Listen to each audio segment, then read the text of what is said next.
respaldado por el sistema de la vena cava superior.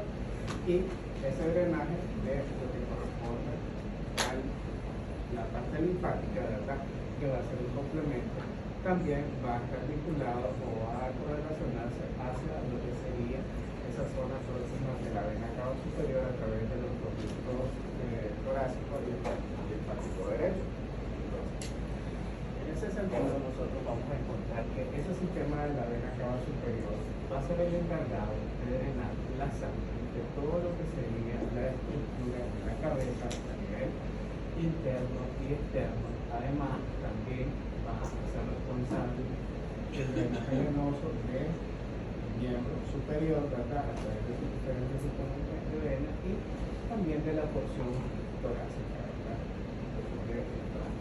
entonces, en ese caso, pues ese sistema va a recorrer sangre de múltiples áreas, ¿verdad?, y como tal va a favorecer el retorno hacia el corazón, ¿verdad? Entonces, vamos a tener que el drenaje que viene desde el miembro superior empieza desde redes genoteros que se van unificando para formar unas venas superficiales que terminan encauzándose nuevamente al sistema de las venas profundas que van acompañando a las arterias correspondientes.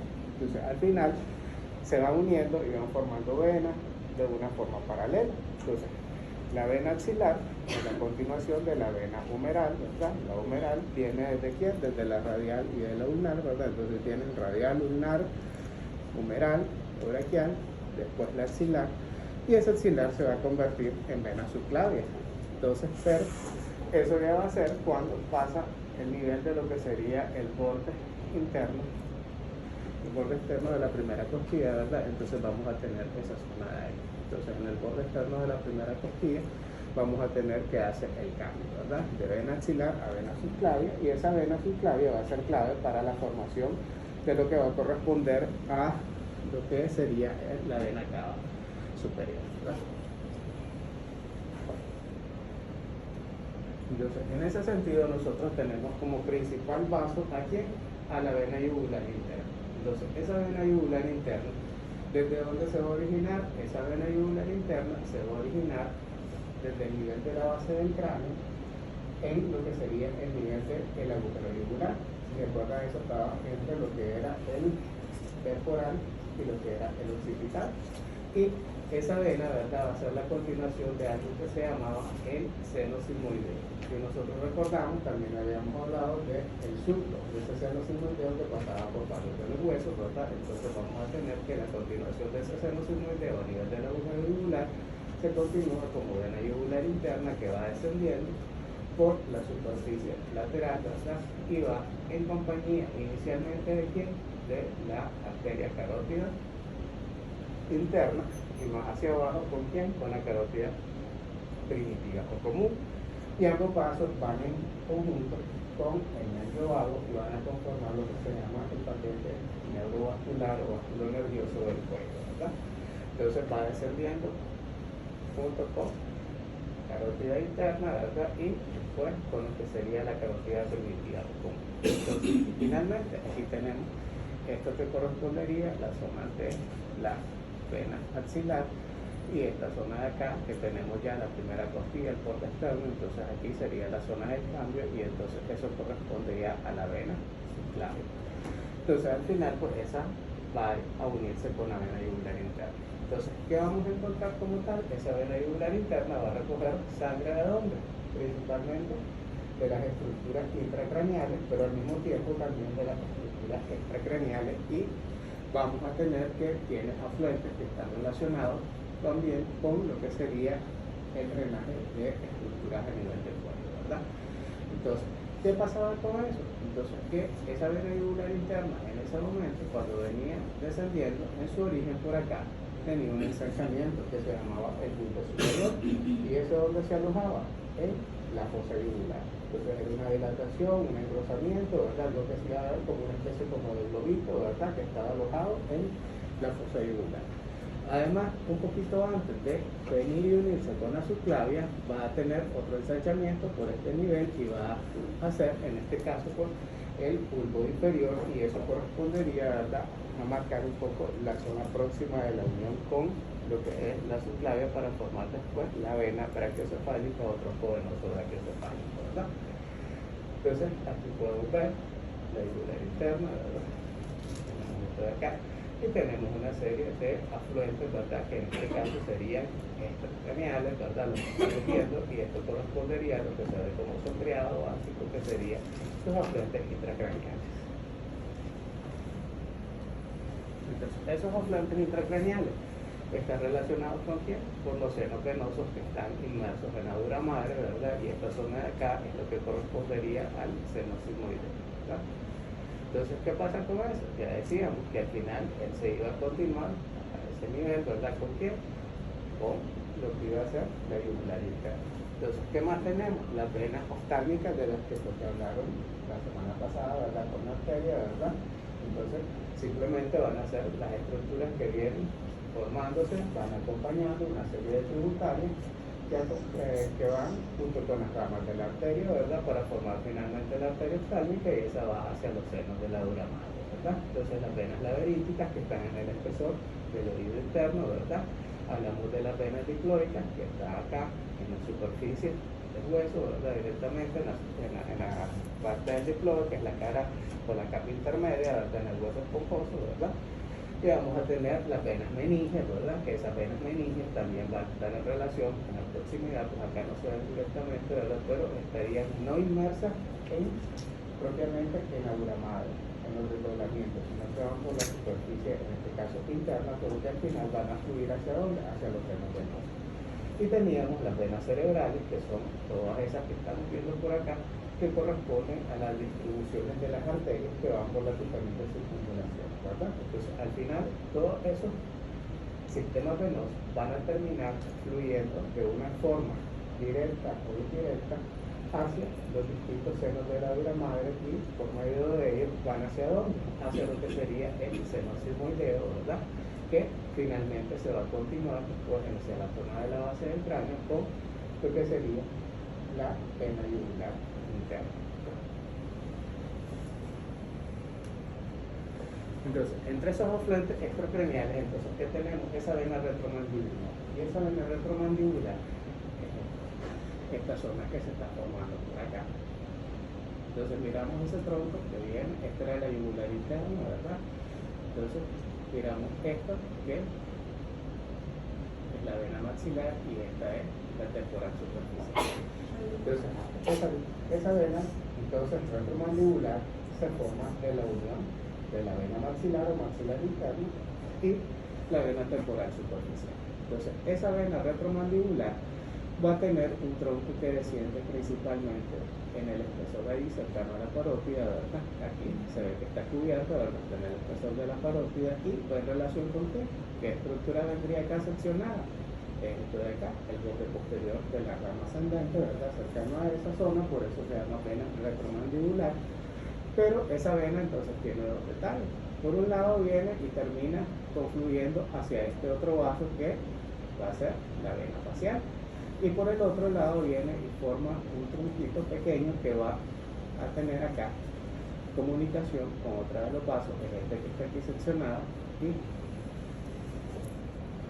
para que lo miramos, termina siendo ese, ¿verdad?, ese tronquito, ¿verdad?, esta es la retromandibular, ese es el otro tronquito, y aquí se va a unir a otro de los vasos que sería la auricular posterior para formar la yugular externa. Entonces, esa vena retromandibular, ¿qué es lo que va haciendo? Va recogiendo la sangre de la superficie lateral de la cabeza, es decir, de la región prácticamente anterior de la parte lateral de la fosa temporal, y además de quién, de toda la superficie interna del área de la cara. Entonces, como decíamos que era la vena maxilar, esa vena maxilar, ¿desde dónde se formaba?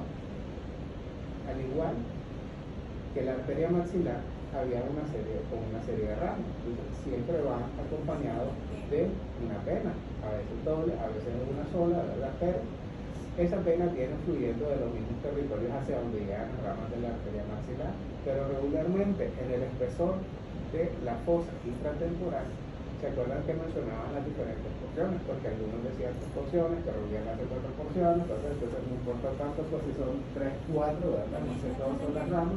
¿Quiere decir que la vena también tiene 4 porciones? No se habla de eso, entonces, sino que simplemente esa es la forma como para en las arterias dar como una orientación por donde van, pero dependiendo de lo que consideren. 2, 3, si son 3 o 4 porciones, cambia un poquito la distribución, pero más o menos llevan la secuencia de cómo se van emitiendo. Entonces, ¿qué pasa? Vienen acompañando las tributarias, entonces va a haber una vena extraordinaria, va a haber una vena palatina, va a haber una vena palatina, ¿verdad? Entonces, vamos a tener todas ellas y van confluyendo, y en el espesor de esa fosa, que es lo que forma esta área que está acá.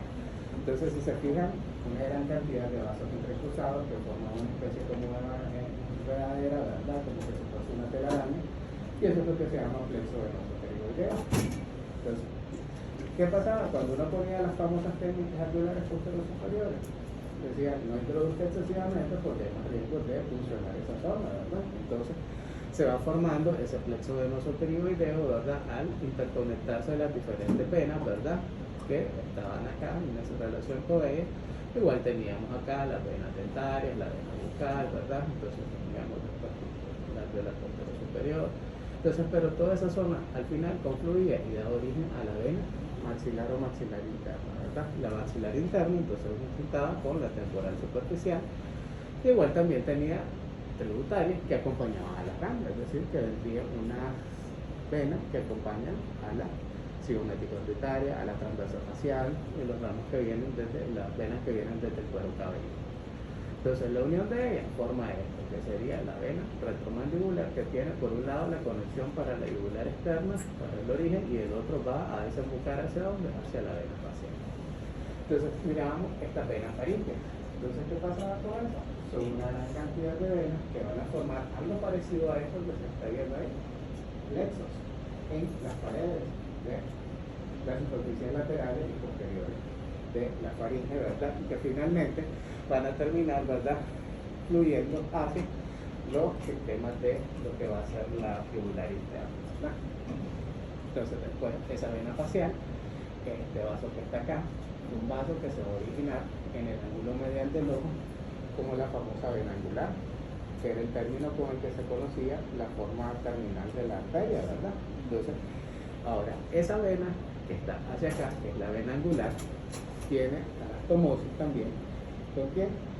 Con una tributaria de la vena oftálmica, que sería la dorsal de la nariz. Y en esa anastomosis ahí no hay válvula. Entonces, es una conexión de reflujo de una cosa u otra.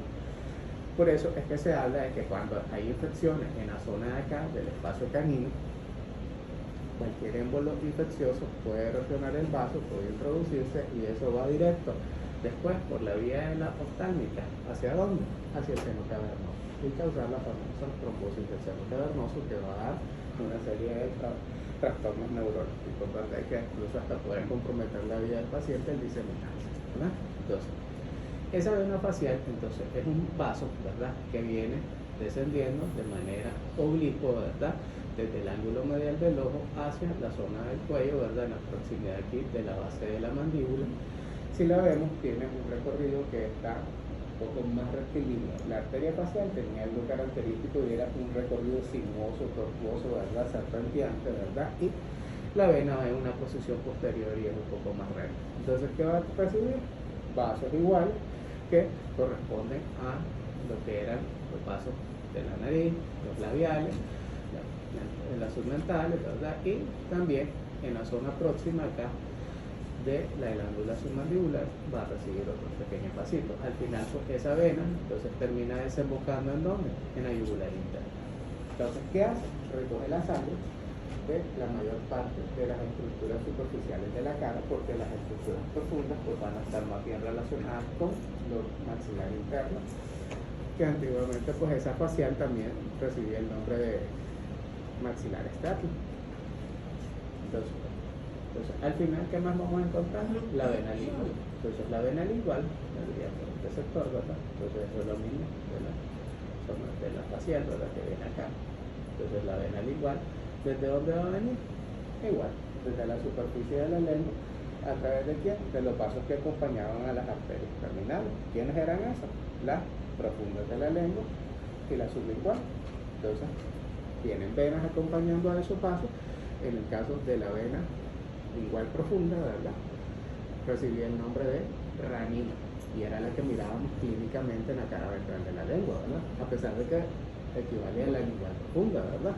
Entonces, vienen desde ahí y finalmente ya todos se van uniendo y van recibiendo a lo largo de su recorrido venas que vienen desde los territorios de las ramas correspondientes, ¿verdad?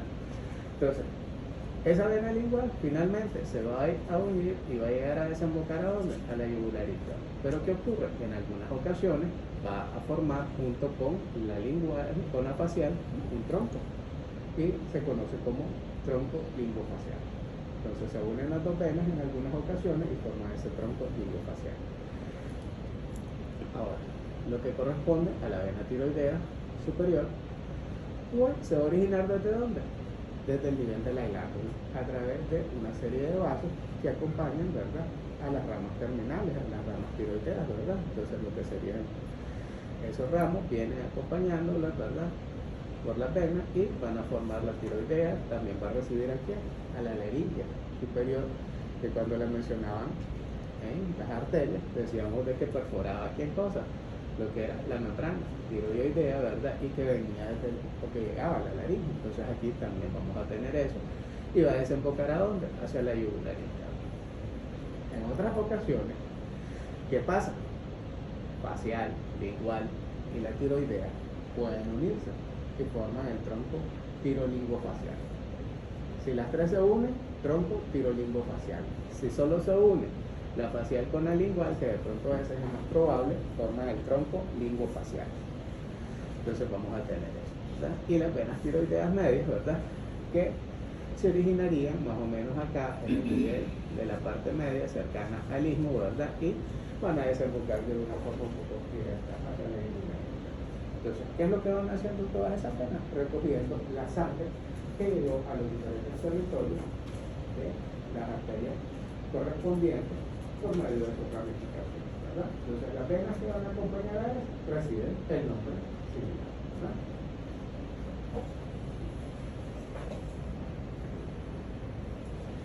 Entonces, esta, la yugular externa, ¿verdad? Entonces, ya habíamos mencionado que tenía que ver algo con lo que era la vena retromandibular, ¿verdad? Entonces, esa vena, ¿verdad?, retromandibular, ya habíamos dicho que se formaba en el espesor de la parótida, temporal superficial y la maxilar, ¿verdad? Entonces, ¿qué pasaba con ella? Que ese pequeño tronco que estaba hacia acá se unía con esta vena que viene por detrás de la oreja, desde la parte del cuero cabelludo, y esa sería la auricular posterior. Entonces las dos se unen y forman la vena yugular externa. Esa vena yugular externa viene en un plano bastante superficial y que va a estar en relación ¿con quién? Con el músculo platisma, ¿verdad? Y si se fijan por acá se ve el relieve del músculo esternocleidomastoideo, ¿verdad? Entonces lo vamos a tener en esa posición. Entonces, esa vena yugular externa, ¿qué es lo que hace? Drenar la sangre, es decir, de la parte posterior y posterolateral del cuero cabelludo de la cabeza, ¿verdad? Y por medio de la vena retromandibular también contribuye al drenaje de la superficie interna o la parte profunda de lo que sería la zona de la cara.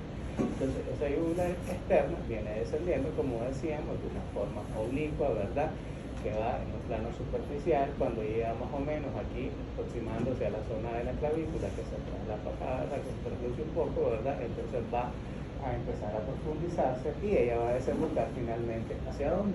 Hacia lo que sería la vena subclaviana. Entonces, esa vena es la que se repinta, ¿verdad?, en personas bastante blanquitas, delgadas, sobre todo porque a veces cuando se enojan y que se les ve completamente, ¿verdad?, ahí de manera tortuosa, ¿verdad? Así mismo, ¿verdad? Entonces vamos a tener aquí. Ahora, esta otra vena que está por acá, esa es la vena yugular. O sea, la anterior, esa vena yugular anterior, entonces se va a formar como resultado de quién? De lo que sería la unión de varias venas que están en la región submental ellas van confluyendo y forman un tronco común, ¿verdad? Que sería la vena yugular anterior. Ella va descendiendo, ¿verdad? Cercano a la línea media, ¿verdad? Del cuello, ¿verdad? Pero igual, al aproximarse hacia la apertura torácica, entonces, ¿qué va a hacer? Ella viene y se va a encorvar para que finalmente drenar hacia el territorio de lo que va a ser la yugular interna. Entonces, ¿qué drenaría? La sangre que está más relacionada con el área del mentón y la parte anterior propiamente del cuello, ¿verdad? De los tejidos superficiales. ¿Qué otra cosa ha pasado por acá? En esta zona, en medio, ¿verdad? Cercano a lo que era la horquilla del esternón, ¿verdad? Entonces, la incisura esternal. Entonces, había un vaso de calibre considerable que conectaba la yugular anterior del lado derecho con la del izquierdo, y eso se llamaba arco venoso yugular. Entonces, ¿qué estaría? Entonces, yugular anterior de un lado y la del otro lado, y a este nivel sería más o menos el arco venoso yugular.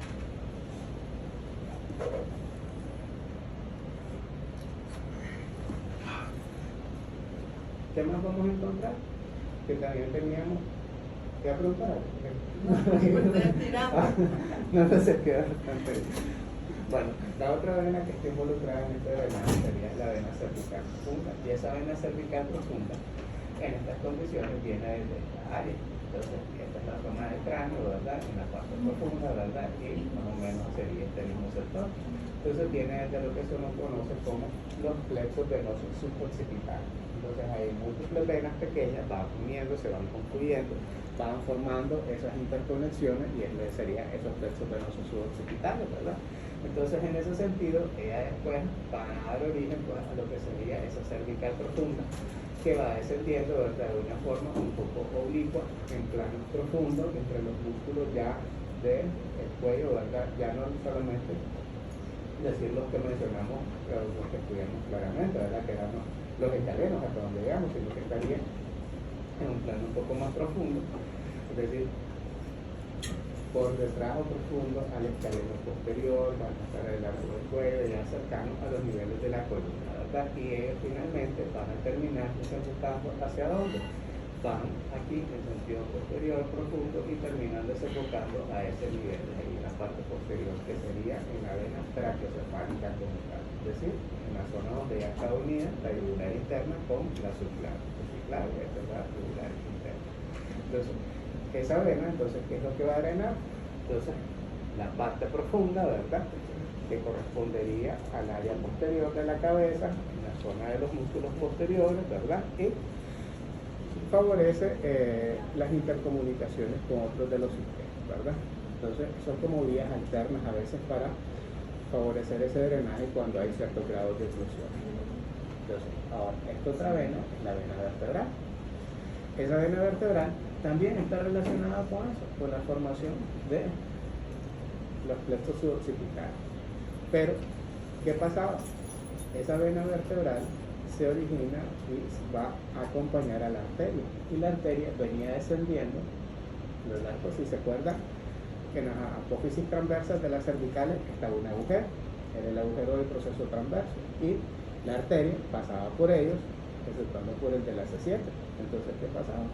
La vena va acompañando a la arteria a lo largo de ese recorrido, ¿verdad? Después de que se forma, entonces va descendiendo por esos mismos agujeros, ¿verdad? Hacia de mucho menor calibre, ¿verdad?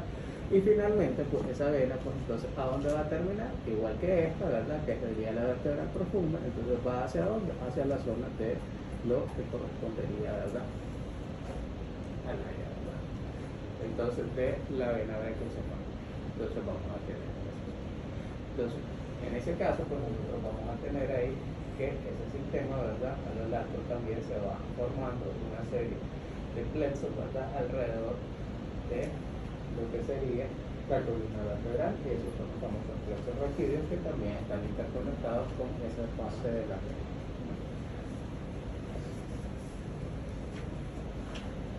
Entonces, la vena subclavia, pues ya habíamos mencionado, era a continuación de quién? De esta, que era la vena axilar, ¿verdad? Y esa vena se originaba, ¿verdad? Como continuación del axilar cuando pasaba el borde externo, es decir, pasa el borde externo de la primera costilla y alcanza la superficie superior o la cara superior de la costilla de forma arqueada, y después va a unirse con la yugular interna, ¿verdad? Entonces eso tiende a ser un poco por detrás de la articulación, entre la clavícula más o menos. Entonces a ese nivel, entonces se unen las dos para formar lo que sería la vena brachiocefálica, o también lo pueden llamar tronco venoso brachiocefálico. Si usted dice tronco brachiocefálico, automáticamente ese es el arterial, ¿verdad? Entonces si va a decir tronco para referirse a la vena, sería tronco venoso brachiocefálico o vena brachiocefálica, ¿verdad? En esas condiciones. Entonces esa vena subclavia, entonces ¿qué pasaba? Ocurría que ella estaba en una disposición paralela a la arteria, pero está en una posición un poco anterior, y entre ellas estaría acá mezclado lo que sería, por aquí debería venir el músculo escaleno anterior. Entonces, ese músculo entonces sirve como una especie de barrera, ¿verdad?, entre las dos, la va separando en cierto grado de su recorrido, ¿verdad? Entonces, al fin y al cabo, esa vena subclavia recorría todo lo que venía del miembro superior, ¿ya?, con continuación del axilar, pero también va a recibir una serie de tributarias que estaban relacionadas con ¿qué? Con el drenaje del cuello, ¿verdad? Entonces, como son la supraescapular, ¿verdad? Y vamos a tener acá la cervical transversa, ¿verdad? A veces establecen también conexiones con esta cervical profunda, ¿verdad? Tienen ahí relaciones hacia los occipitales, entonces vamos a encontrar ahí. Y también vamos a tener que están en relación con las tiroideas. Entonces, bueno. Ahora, esto que ven acá, está seccionado, estaría seccionado hacia este sector por acá, debería estar relacionado con ¿quién? Con la yugular externa, que es otra de las tributarias. Y esto sería más relacionado con lo que sería, ¿desde dónde viene? Desde la zona submental. Entonces, ¿hacia dónde van a tener? Lo que sería la yugular anterior, y aquí tiroides, entonces tendríamos la zona de las tiroideas inferiores. Entonces, no. Esas venas brachiocefálicas entonces ya decíamos, se van a unir ¿de quién? De la subclavia y de la yugular interna, ¿verdad? Entonces en esas posiciones se forman dos venas, una derecha, una izquierda. La derecha va a ser más corta, tiene un recorrido menos oblicuo, ¿verdad? En comparación con la izquierda, que la tenemos acá, va a ser mucho más larga porque tiene que cruzar prácticamente toda la superficie media del tórax, ¿verdad? Entonces al final las dos venas brachiocefálicas van a terminar uniéndose y van a dar origen a esta estructura que sería la vena cava superior. Esa vena cava superior va descendiendo, ¿verdad?, en una posición un poco lateral, un poco hacia la derecha de lo que sería la aorta ascendente y la parte inicial de ese callado de la aorta, ¿verdad?, y termina desembocando en dónde, en lo que sería el atrio derecho. Entonces, de esa manera, la sangre cargada de dióxido de carbono va a regresar desde las diferentes áreas del miembro superior, del cuello y de la cabeza para poder empezar a hacer la circulación pulmonar.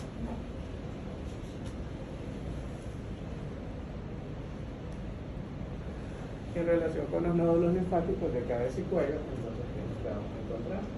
Que teníamos en estas condiciones, pues, un cordón, ¿verdad?, que estaba alrededor o en el límite entre la cabeza y el cuello, ¿verdad?, y que está representado ¿por qué? Por los nódulos que están en la parte más posterior hacia la zona del occipital. Esos serían los nódulos occipitales, otros que están directamente en la parte posterior de la oreja, que serían los mastoideos o retroauriculares, ¿verdad?, los que están anterior, que serían los preauriculares o parotidios. Vamos a tener los que están en la zona del triángulo submandibular, ¿verdad?, que serían los submandibulares. A lo largo de acá, el recorrido de la facial, también vamos a tener los nódulos faciales, y tenemos estas áreas de acá, ¿verdad?, que serían los cervicales, los submentales. Entonces, ¿qué hacen? Ellos van a drenar la linfa procedente de esos tejidos, y esa linfa al final se va a terminar reincorporando al sistema venoso, ¿verdad? Entonces es como un cauce adicional a ese sistema venoso, ¿verdad?, pero está más relacionado con las funciones defensivas del sistema, ¿ok? Entonces vamos a tener los occipitales que van a drenar la zona posterior y posterolateral, ¿verdad? Entonces vamos a tener acá, entonces desde el área del cuero cabelludo, lo que tenemos acá, los retroauriculares o mastoideos, que sería en la parte posterior, lateral, ¿verdad? Van a tener que ver también con el drenaje de lo que sería la zona de la membrana timpánica, el pabellón de la oreja, toda esa área ahí, ¿verdad?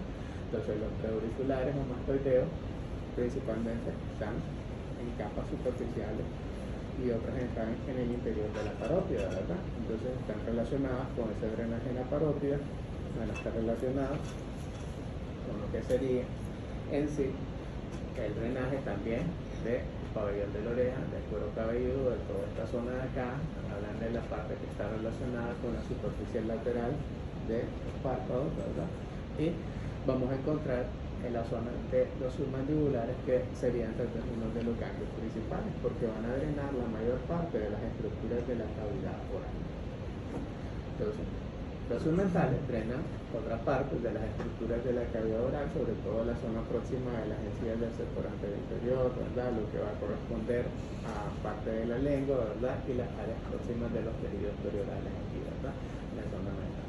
Al final, ¿qué pasa? Este sistema venoso, este sistema linfático de ahí, va a terminar haciendo fluencia o va a pasar ¿hacia dónde? Hacia lo que sería los ganglios cervicales superficiales o hacia los cervicales profundos. Entonces los cervicales superficiales, pues en este caso, pues no están acá representados, pero están en relación con este vaso principal, que era la yugular externa. Entonces hay una cadena a lo largo de la yugular externa, y esa, ¿qué es lo que hace? Pues prácticamente recoger en parte la linfa de algunos de estos nódulos linfáticos de la región pericervical, ¿verdad? Y a la vez de las áreas superficiales del cuello.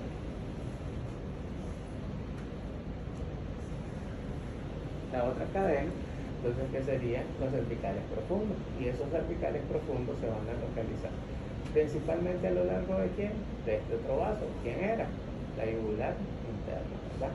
Que es la cadena principal. También tenemos otros que están relacionados con quiénes, que serían los que están asociados a los vasos que venían por acá, que eran los de la cervical profunda, la cadena del nervio espinal, ¿verdad? Y vamos a tener ahí que ellos terminan confluyendo, formando pequeños pasitos que van hacia los nódulos directamente en relación que están con esos vasos, y desde ellos se van formando por pequeños troncos que terminan desembocando hacia el lado derecho al conducto torácico, al conducto linfático derecho, y al izquierdo al conducto torácico, ¿verdad? Entonces, hay nódulos faríneos también, están ahí en relación a esa zona, y al final ellos establecen las conexiones con los que van a estar un poco más profundos hacia la yugular interna, ¿verdad? Entonces vamos a encontrar que todo ese sistema va a terminar fluyendo hacia lo que sería el sistema, pues, de la vena cava, ¿verdad? Inferior, a través de los conductos torácicos derechos y el conducto torácico y el conducto linfático, ¿verdad? Derecho. Entonces vamos a encontrar eso. Ahora, ¿qué pasa con todo esto? Va a servir como una especie de filtro, como una barrera para las diferentes infecciones. Ahora, ¿qué vamos a tener por acá también? Algo importante, que esa zona submandibular, como decíamos, que drena la mayor parte de las estructuras de cavidad oral. Entonces, esos son los ganglios que suelen inflamarse, ¿verdad? No solo por los procesos infecciosos, que sería lo típico, sino que también cuando hay metástasis de lesiones malignas de los diferentes territorios, ¿verdad? Entonces pueden tener un agrandamiento considerable.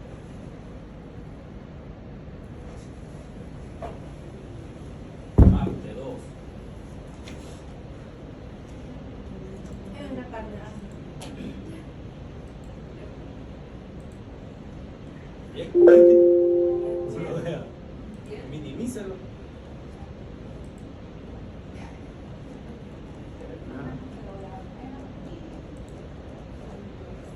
Dios salve la reina. Está feliz. Es lo bueno.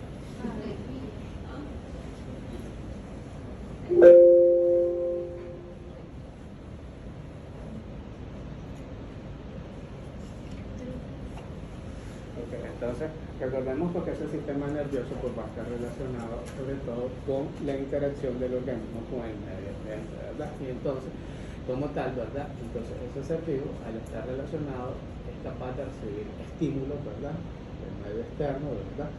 Que se presentan de diferente manera, ¿verdad? Y eso va a generar una respuesta. Pero para que ocurra eso, entonces tenemos ese sistema nervioso, ¿verdad? Y ese sistema nervioso tiene dos áreas principales. La parte central, que es lo que normalmente uno conoce como el cerebro, ¿verdad?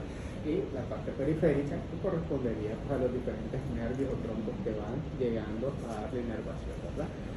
La estructura celular está relacionada con esto. Las neuronas, que van a ser las encargadas de hacer esa captación de los estímulos, del transporte de la información y al mismo tiempo también de generar la integración y después dar la respuesta, ¿verdad? Sin embargo, al igual que los otros tejidos, también existen otras células que van a ser las encargadas de dar una especie de soporte o de ayudar a mantener la arquitectura y esas serían las neuronas, ¿verdad? Entonces, y las neuronas, recordemos que tienen el axón, que es el cordón largo, ¿verdad? A través de lo que se conocía como una fibra principal y las dendritas, que eran las pequeñas prolongaciones que estaban encargadas de hacer la sinapsis o la conexión.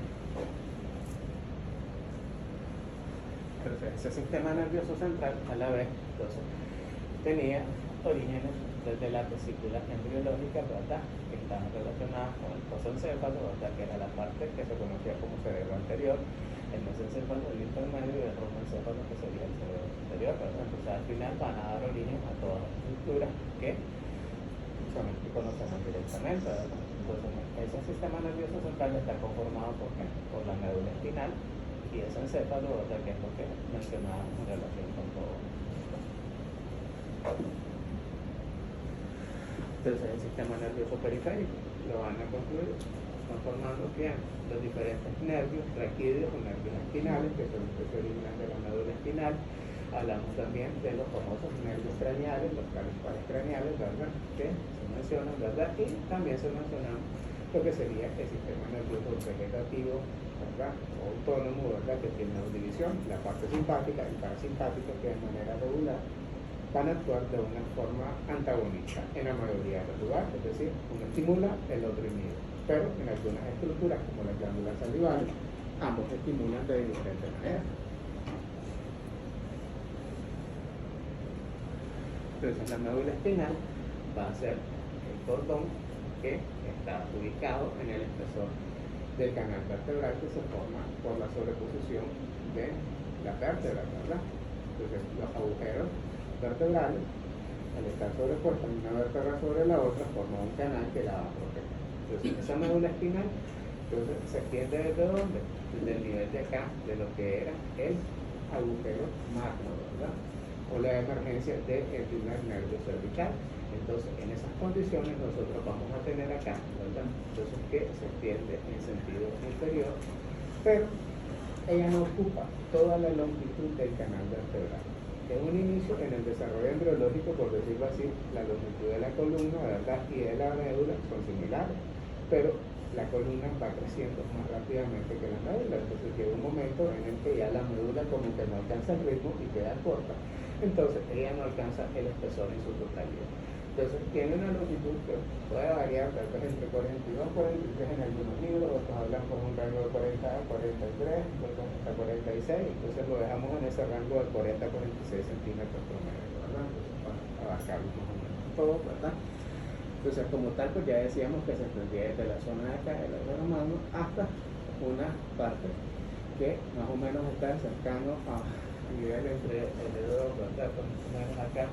Entonces, que sería la proximidad del cono terminal, ¿verdad? Ahora, esa médula es un cordón que tiene una especie de forma no completamente cilíndrica, sino que está achatada en sentido antero-posterior, entonces se ve más bien como ovalada. Entonces, ¿qué es lo que podemos ver ahí? ¿Verdad? Entonces, en ese sentido, ¿verdad? A pesar de que se ve así como ovalada, entonces ella tiene una superficie oval que se denomina intumescencia o engrosamiento, y eso está relacionado con el desarrollo de los troncos nerviosos que van para los miembros. Entonces, está más desarrollado el superior, ¿verdad? Entonces, que sería más o menos a ese nivel en la zona cervical, ¿verdad? Y entonces aquí vamos a tener que la parte lumbar, que está relacionada más bien con qué? Con lo que sería la inervación de los miembros inferiores. Entonces, el desarrollo va a ser más notorio en el miembro superior que va a actuar como un órgano de trabajo, la mano, ¿verdad? Entonces va a ser mucho más delicado. Entonces vamos a encontrar esto.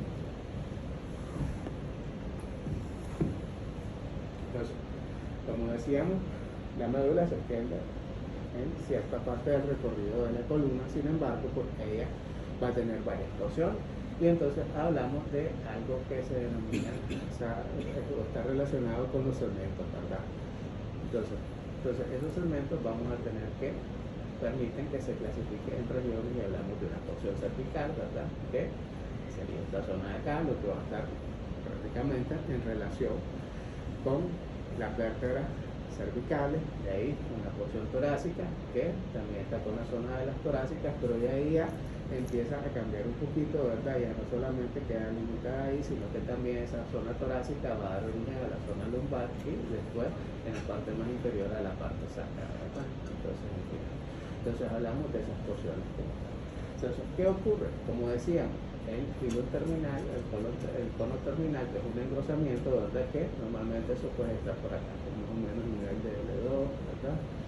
L1 y L2 está regularmente, entonces nosotros vamos a tener después de eso que los nervios espinales que van a originarse en esas zonas próximas, entonces ya no se van a dirigir de una forma casi horizontal, sino que van a descender de una manera casi vertical y van a formar una especie de ramillete que simula la cola de un caballo y por eso se denomina cabo de quina, ¿verdad? Cola de caballo, básicamente, ¿verdad? Porque usted lo va a remover y se ve con el aspecto clásico, ¿verdad? Entonces, ¿qué va a ocurrir acá? Entonces nosotros tenemos que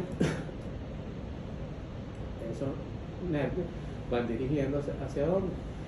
Hacia los diferentes agujeros que presentaba el sacro para salir con los correspondientes agujeros de conjunción a como lo hacían en otras porciones. Entonces, esa médula espinal, entonces como tal, entonces iba a tener una cara que estaba dirigida anteriormente, ¿verdad? Tenemos el tronco de la vértebra, entonces eso sería el cara anterior, entonces la zona del arco, entonces eso sería el cara posterior. Entonces en la cara anterior, nosotros esto que podemos observar, miramos ahí, hay un espacio, ¿verdad? Como un surco profundo, que es lo mismo de acá, pero que se va a llamar fisura mediana anterior. Entonces ella va a recorrer todo a lo largo de la cara anterior de la médula espinal y se continúa en la médula oblongada, que sería el primer segmento del labio encefálico. Además, en la cara posterior tenemos un surco menos profundo, ¿verdad? Que es lo que se denomina surco mediano posterior, ¿verdad? Entonces vamos a tenerlo que estaría hacia acá, no va a llegar completamente. El otro prácticamente alcanza la zona de la secuencia y alcanza alrededor de un tercio, un poco más en profundidad de la fisura. El otro es ligeramente tenue en profundidad.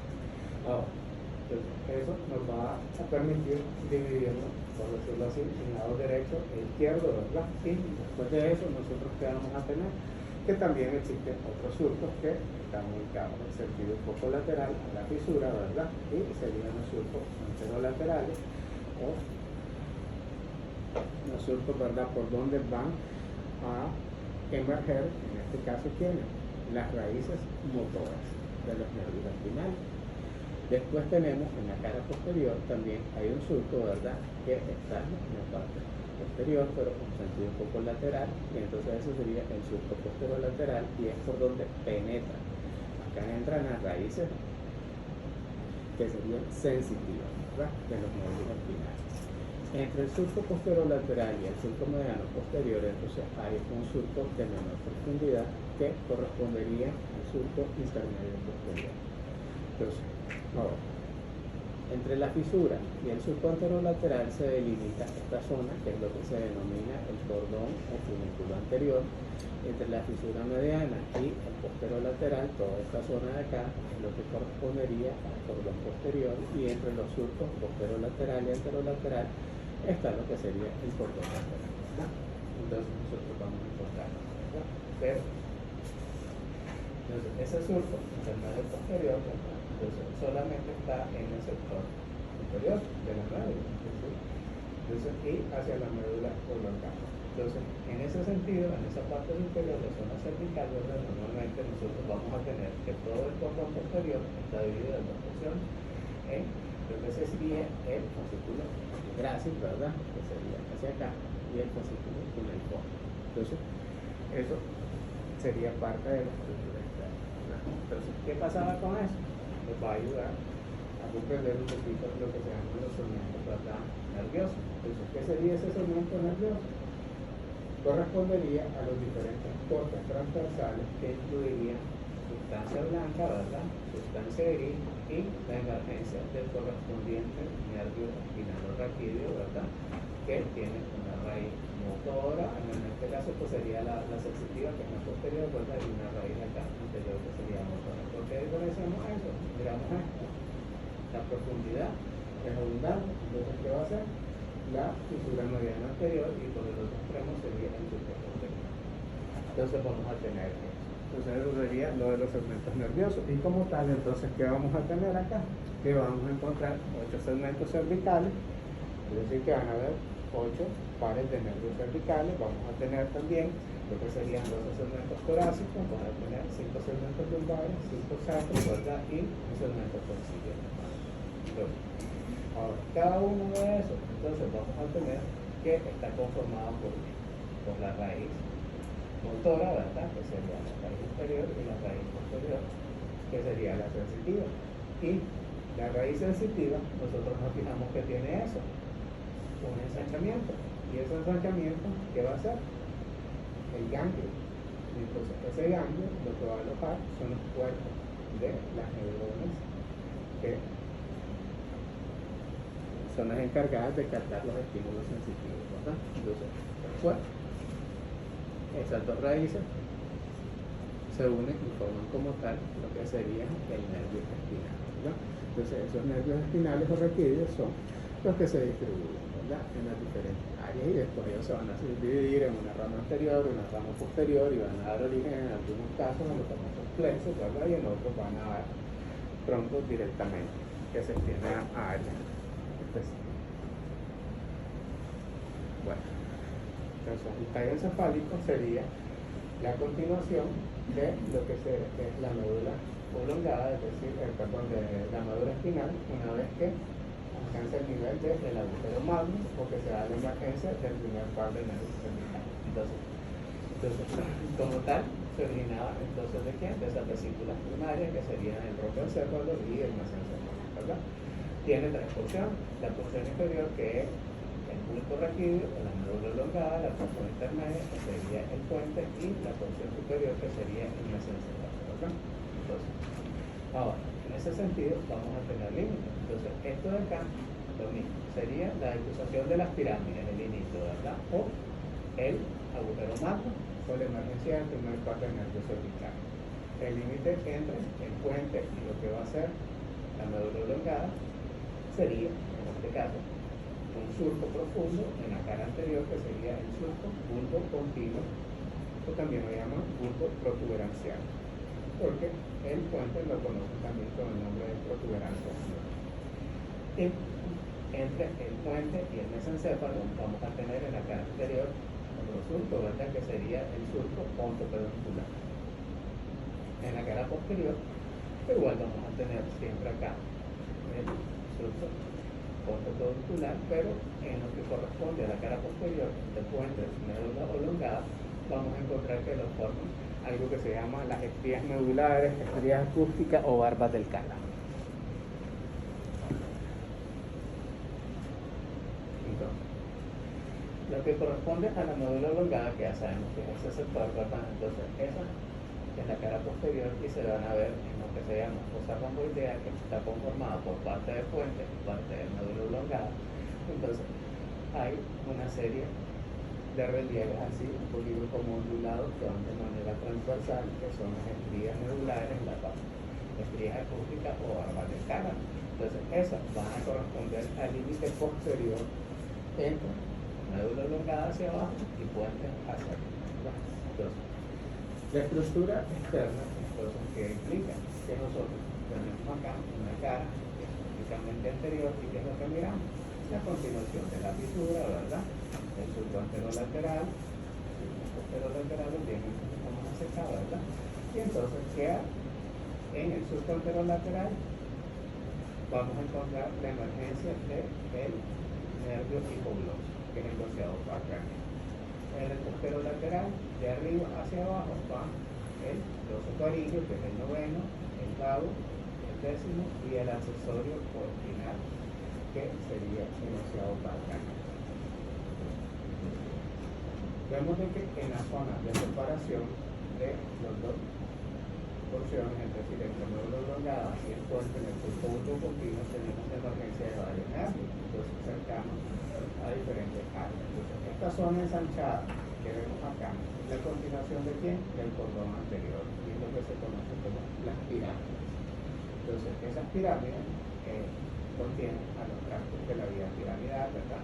Y un poco lateral tenemos en relación con el cordón lateral otro ensanchamiento que son las famosas olivas vulvares. Entonces, a nivel del surco continuo, sobre el nivel de lo que serían las pirámides, vamos a encontrar la emergencia del sexto par craneal, que sería el abductor. Un poco lateral, más o menos aquí, sobre la zona de la oliva, vamos a encontrar la emergencia del nervio facial, y ese nervio facial tiene dos componentes: un componente motor, que sería la parte principal y de mayor grosor, ¿verdad?, que es esa que está ahí, y no sé si logras apreciar por ahí, se ve un pequeño tronquito delgadito, ¿verdad? Entonces, pues si lo vemos por acá, estaría acá. Entonces, ese sería el nervio intermedio.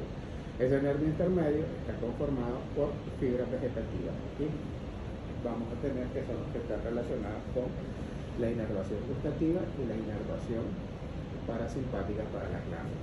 Y un poco lateral vemos ese otro tronco nervioso que ya estaría casi sobre el nivel, o por decirlo así, en el ángulo, en el surco continuo, donde se está uniendo con quién, con el surco posterolateral, y eso sería el octavo par craneal con nervio vestibulocochlear.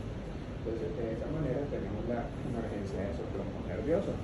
Ahora, en la cara posterior habíamos dicho el surco mediano posterior, ¿verdad?, que teníamos. Todo eso era el cordón lateral, el cordón posterior, pero habíamos dicho que en la parte cervical de la médula espinal y en la médula elongada tenía esa continuación que era un surco intermedio. Entonces, ¿qué iba a generar? Los fascículos gracis, que era el medial, y el otro, el cuneiforme, que estaba lateral.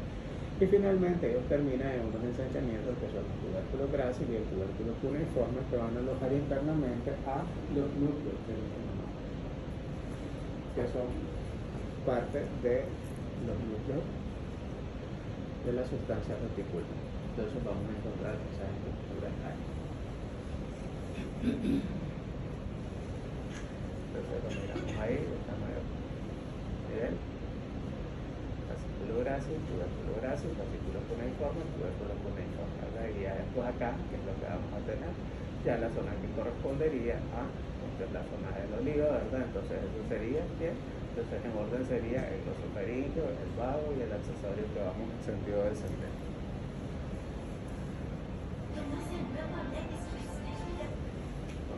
El otro segmento, que era la protuberancia anular, el surco continuo, entonces ¿qué vamos a tener? Entonces tenemos ese puente, tiene una forma un poquito ensanchada, ¿verdad? La cara anterior se ve con ese aspecto un poquito como estirado, y presenta en la línea media un pequeño surco que es el que va a alojar a la arteria basilar. Ahora, en ese sentido, ahí vamos a tener en el extremo superolateral de la cara ventral del puente, acá la emergencia del nervio trigémino, ¿verdad?, el origen aparente. Y entonces tenemos que ahí va a entrar la raíz sensitiva, que es la de mayor tamaño, que va a estar situada lateralmente, y va a salir la raíz motora, que está situada un poco medial, ¿verdad?, y es de menor tamaño. Entonces vamos a encontrar eso. Ahora, regularmente nosotros tenemos que entre el nervio facial y el trigémino, entonces es posible trazar una línea imaginaria, no es que esté presente, ¿verdad?, pero se traza regularmente una línea imaginaria que se denomina línea trigémino facial, y es como, por decirlo así, el límite lateral del puente, ¿verdad?, para marcar la continuación con estas otras estructuras que serían los pedúnculos cerebelares. Entonces ahí tenemos por el otro lado trigémino. Entonces, ahora vamos a tener en la cara posterior que va a ayudar a conformar lo que sería la fosa romboidea. No vamos a entrar en tanto detalle con la fosa romboidea. Pero, entonces, ¿qué vamos a tener acá? Esos pedúnculos cerebelares medios, que son estos, que están acá. Y está uniendo, es esto mismo, y está uniendo el puente Barolo con esta estructura que es el cerebelo. La médula oblongada también va a tener unos pedúnculos que si no se ven tan nítidos, estaría por acá, que corresponderían a los pedúnculos cerebelares inferiores que también van a unir al cerebelo.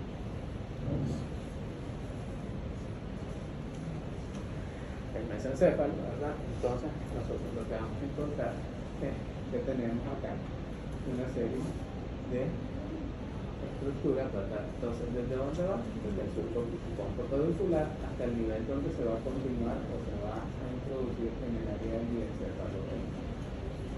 Entonces vamos a tener ahí. Entonces, esa zona pues está conformada en el área anterior, ¿verdad? Por los pedúnculos cerebelares. En este caso, los otros eran pedúnculos cerebelares, porque lo que unía era el cerebelo. Estos van a conectarlos con el cerebro, entonces son pedúnculos cerebrales, ¿verdad? Entonces, los del mesencéfalo son pedúnculos cerebrales acá, los que están anteriormente, ¿verdad? Y se ven como esas dos columnas de manera oblicua. Entre ellos se forma una depresión que sería la fosa interpeduncular, y ahí se ve la emergencia de un nervio. ¿Qué nervio va a ser ese? El tercer par craneal o el nervio oculomotor, ¿verdad? Que va a darle la inervación a la mayor parte de los músculos extrínsecos del nervio. Entonces, ¿qué vamos a tener? En la parte posterior, ¿verdad? Nosotros tenemos esta zona de acá, que es lo que se conoce como el techo mesencefálico, ¿verdad? Y en ese techo mesencefálico nosotros observamos esas áreas lobuladas, ¿verdad? Que son 4, ¿verdad? Podemos decir dos superiores, o podemos decir que son dos derechos, dos izquierdos, ¿verdad? En esa posición. Entonces, ¿qué va a pasar con eso? Esos son los colículos, ¿verdad? Y esos colículos van a ser centros subcorticales de la visión, los superiores, y de la audición, ¿verdad? Los inferiores. Ahora, ellos van a estar unidos por otras partes que están acá, que son los brazos de los colículos, a otras estructuras que ya están consideradas que forman parte del que son del diencéfalo, que serían los cuerpos geniculados, ¿verdad?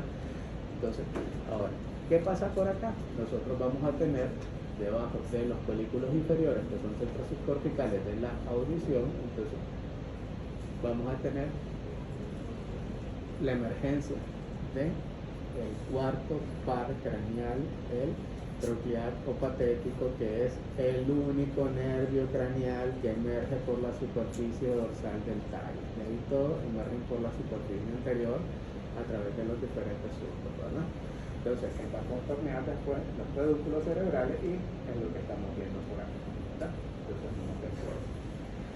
Entonces tenemos esa área. Entonces igual, él tiene la zona que correspondería por acá a los pedúnculos cerebelares superiores. Entonces existen 3 pares de pedúnculos cerebelares, ¿verdad? Los superiores unen el mesencéfalo con el cerebelo, los medios, el puente con el cerebelo, y los inferiores, la médula oblongada con el cerebelo. Y los pedúnculos cerebrales son estas columnas, ¿verdad?, de manera oblicua, que pertenecen a la parte anterior del mesencéfalo.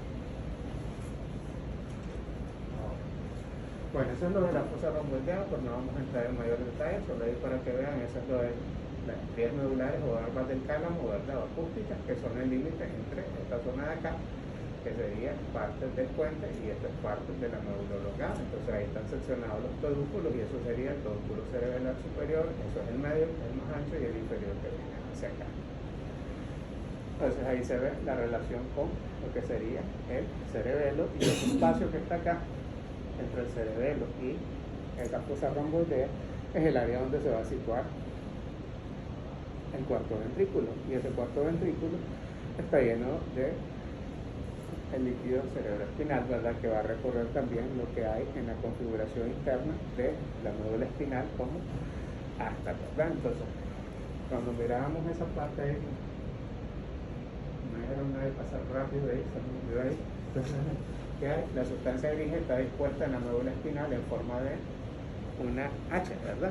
o también la describen como mariposa, ¿verdad? Entonces, donde tenemos los cuernos anteriores, que es la parte motora, los cuernos posteriores, que son más alargados, y en la parte sensitiva tenemos la parte de la sustancia intermedia, la central, y en el centro se ve ese agujerito, y ese agujerito es el canal central. Entonces ese canal central hacia arriba se va a continuar con lo que sería con el cuarto ventrículo, ¿verdad? Y es donde va a encontrarse el líquido cerebral. Entonces, esa disposición clásica de la sustancia gris en la médula espinal va a cambiar completamente. Bueno, esa es la zona del cuarto ventrículo, entonces miramos, esta es la zona del puente, este es el médulo oblongado y la zona del mesencéfalo. Entonces ese espacio que está acá, esto sería el cuarto ventrículo. Y aquí tendríamos, sigamos en sentido descendente, vamos a encontrar hacia acá lo que sería el canal central. Y hacia arriba va la zona del tercer ventrículo, de los ventrículos laterales. Entonces, ¿qué pasa? La sustancia nerviosa en el tronco encefálico tiene una distribución muy distinta. Aquí lo mirábamos en forma de H y decíamos que teníamos en la parte anterior lo motor y en la parte posterior lo que iba a ser lo sensitivo. Pero como esto se abre, entonces aquí cambia la disposición. Entonces aquí ya no está directamente organizada de esa manera, sino que va a tener más bien, por decirlo así, como un lote o acúmulos de sustancia gris, que son los famosos núcleos de los nervios craneales, los núcleos de las vías de conducción, y vamos a tener que estar entremezclados en todo lo que sería la zona de la sustancia blanca, que sería lo que está correspondiente. Entonces nosotros vamos a tener diferentes pares o los núcleos de los nervios craneales. Entonces, ¿qué encontramos ahí? Entonces, normalmente la mayor parte va a estar a nivel de la médula oblongada. Entonces nosotros vamos a tener, en ese caso, el núcleo del hipoglosio, que es el motor dorsal del vago, vamos a tener hacia acá, vamos a tener pues, el otro, que va a estar relacionado con la zona de acá, que sería la zona del ambiguo, esto que sería la zona del solitario, ¿verdad? Y también vamos a encontrar acá, en esta zona intermedia, ¿verdad?, lo que sería el núcleo salivatorio, ¿verdad?, superiores, ¿verdad?, que están acá, y superiores que están mezclados, ¿verdad?, en esta zona. Tendríamos en esta zona en el puente tener el músculo, ese sería el del abductor, ¿verdad? Y además aquí vamos a tener, en la parte superior del puente tenemos algo, el núcleo sensitivo del trigémino, ¿verdad?, con la raíz, que sería la zona espinal. Aquí no se diferencia mucho, ¿verdad?, que un cordón que viene hacia acá, y tendría el núcleo mesencefálico. Y esta parte que está acá correspondería acá a la raíz motora del trigémino. Entonces vamos a encontrar ¿qué cosa? El núcleo sensitivo y el núcleo motor del trigémino, ¿verdad? Esto que sería el núcleo del patético atrofial, que lo vemos que es el que está atrás, y esto que sería lo del músculo motor. Entonces esa sustancia está organizada de manera distinta. Ya no guarda ese patrón en forma de H, sino que más bien son islotes, ¿verdad?, ahí aislados. Dependiendo de los diferentes segmentos van a abrir. Ahora, algunos de estos núcleos van a ser compartidos o van a dar fibras para diferentes nervios craneales. Entonces, si son sensitivos, hablamos de núcleos de terminación, y eso corresponde pues, a los núcleos al origen real, ¿verdad? Y si son motores, son núcleos de origen, de donde van a salir las fibras, ¿verdad? Entonces, algunos nervios craneales van a ser mixtos en el sentido que tienen fibras motoras, fibras sensitivas, y algunos de ellos incluso también tienen fibras de naturaleza vegetativa parasimpática, ¿verdad? Como tienen, como el de sensibilidad facial, lo que va a ser el gloso faríngeo, lo que va a ser el palo, ¿verdad? Y además vamos a tener también al óculo motor, ¿verdad? Entonces, ¿qué van a tener ahí en ese sentido? Bueno, entonces lo dejamos por ahí, ¿verdad? Y voy a ir a sacar el examen y después ya regreso. Se ve bien. La aflicción, ¿verdad? Ya me dio malestar, ¿ves? Ay, no,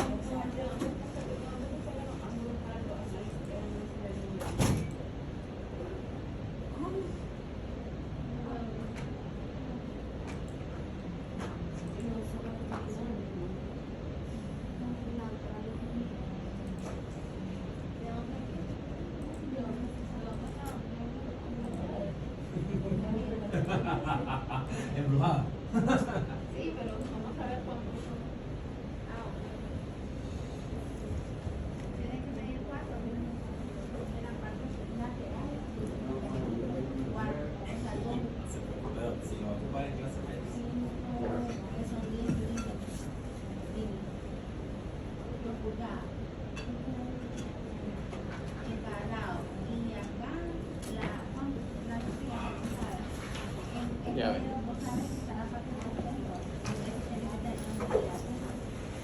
Entonces ahí es donde te dan los Confía. Sí.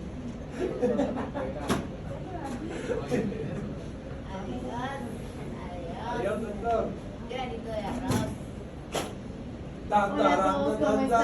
¿Qué tal, amichi? ¿Cómo te fue en el viaje? Te de Starbucks. ¿Y qué me trajiste a mi parte? ¿No me trajiste chocolate? ¿Y con chocolate a mi parte? Pregúntenle de dónde. Yo quería un clarísimo de París, son ahí. Entonces, Un gringo que me va Le trajo café. de España. Dice la yo sé que trajo café en la casa del café. En la casa del café de los estados. Un gringo para ver. Te voy a mandar el número por texto. No, habla con Cualquiera trae Starbucks, ¿por qué? Sí, huele riquísimo, se siente el ambiente navideño. Por favor, para el teléfono y para el examen. Siento igual. Para el examen, cuando termine, te llamo.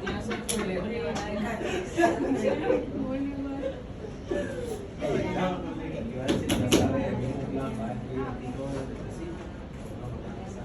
Digo, uy, bueno, voy.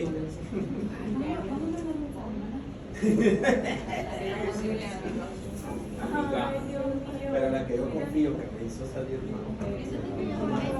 ¿Verdad? Eso va a ser una cosa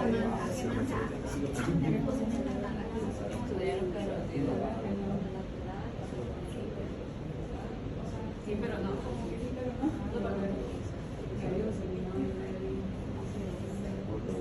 Cuando ponemos mira, Oh, ya vi.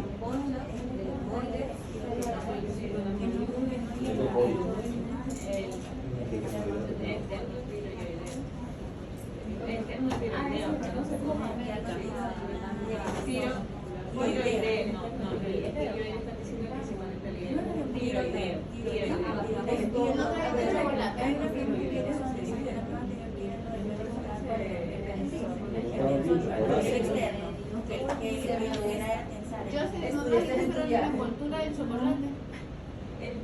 ¿Cómo? No trajiste pero ni la envoltura del chocolate. Se te perdió, a mí ni me miré. Te voy a perder todo. No me Ya, importa. a ver, ya. Ya.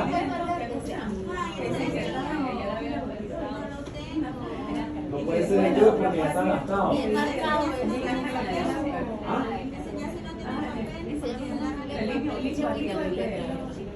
No tiene papel. Entonces el mío. No, Mira, que tiene el negra, dice. Está loca. La ella dice. Está loca. No, revisarlo, revisarlo.